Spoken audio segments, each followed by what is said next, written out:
سعيد عيقة oo si weyn u yaqaanay marxuumka ayaa iga waramay geeridiisa iyo taariikhdiisaba.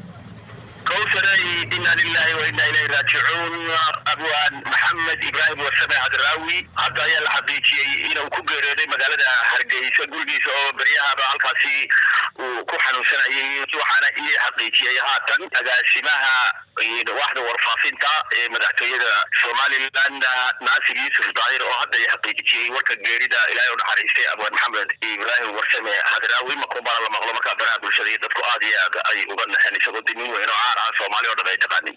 Axmed waxaad wax ka qortay taariikhda Allah u naxariistay Abwaan Hadraawi bal taariikhdiisa wax nooga sheeg Maxamed Ibrahim warsame Hadraawi taariikhdiisa waa qoray sida la fahantiisa ayaan ka qoray muddo 10 sano ku dhawaad laga joogo waxaan ka mid yahay ilaa 2 qof oo buugayga warjiray aan ka qoray waxa Soomaali dadka ugu caansan iyo dadka ay ka mid yihiin wuxuu sheegay inuu ku dhashay miyiga gobolka Togdheer 1943 isaga oo ka dhashay sida uu sheegay qoys xoolo dhaqataa wuxuu sheegay in isagoo 5 sano jir ahaa oo caruur ahaa markii ugu horeysay uu ka gabay afarey ahayd uu tiriyay adeerkii ayuu sheegay in isagoo isla caruur ahaa Hadraawi uu geeyay magaalada Cadan ee dalka Yemen oo markaas caamiray isla Cadan ayuu sheegay in uu ku dhameystay waxbarashadiisa malcaamad Quraanka ilaa iyo dugsiga sare Abwaan Maxamed Ibraahim warsame Hadraawi ilaahay u naxariistay wuxuu sheegay oo kale in macalinkiisa Quraanka ee magaalada Cadan uu bixiyay naanaysa Hadraawi kadib markii uu ka yaabay ayaa sida aan ardayda ugu sheekeeyo Hadraawi waxa uu ka dib shaqo macalinimo uu ka qabtay Cadan oo ka shaqeeyay ilaa sanadkii 1976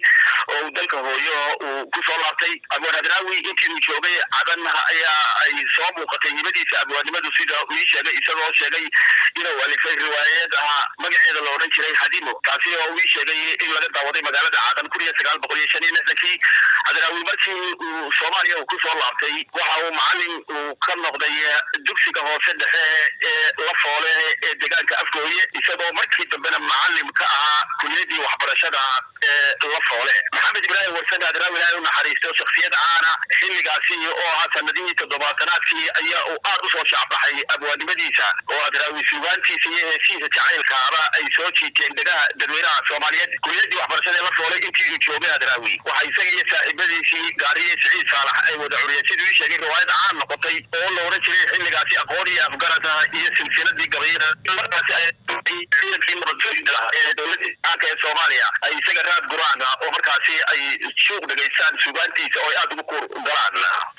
Axmed waxa jirtay in marar badan la xiray Abwaan Hadraawi Allah u naxariistay sababta loo xiray maxay ahayd waa ka isagu sheegay sida ay ka qornay markaasi la foole uu ku alifay riwaayadaasi iyo suugaantaasi ayaa aad iyo aad loo dabagalay dowladda jeelka magaalada Qasax Dheere ee gobolka Baayo oo Baydhabo u dhow ayaa loo taxaabiyay Abwaan Hadraawi bishii Abriil 1973 halkaasi oo ku xidhnaa ilaa iyo horaantii 1978 waxa uu sheegay in markii la soo daayay aanu ka harin in uu tiriyo suugaanta dhinaca halka sida isagoo hadalka u dhigay isagoo sheegay in uu xataa jeelka uu ku curiyay intii uu jeelka Qasax Dheere uu ku jiray gabayo ama maasooyin gaariga ilaa tobaneeyo oo ka hadlaya sida hadalka u dhigay xumaanta kala silmada Abwaan Maxamed Ibraahim warsame Hadraawi ilaahay u naxariistay waxa uu kaloo sheegay markaasi aan taariikhdiisa ka qorayay in markii dambe bishii Abriil 1982 isaga iyo saaxiibkiisii ay isku dheeraayeen ee gaariye iyo rag kale ay u talaabeen dhinaca Itoobiya kuna biireen jabhadii dhaqdhaqaaqa wadaniga Soomaaliyeed ee SNM xilal kala duwanna Hadraawi ka soo qabtay jabhadaasi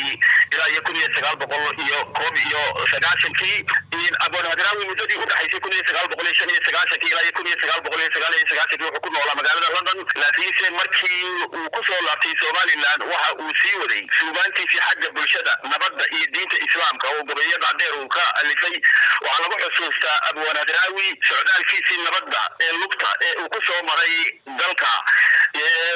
uu ka bilaabay Hargeysa ilaa iyo Laascaanood ilaa iyo Garowe ilaa gobolada dhexe ilaa iyo Kismaayo uu ku gaaray Abwaan Maxamed Ibraahim warsame Hadraawi waxa uu ku guuleystay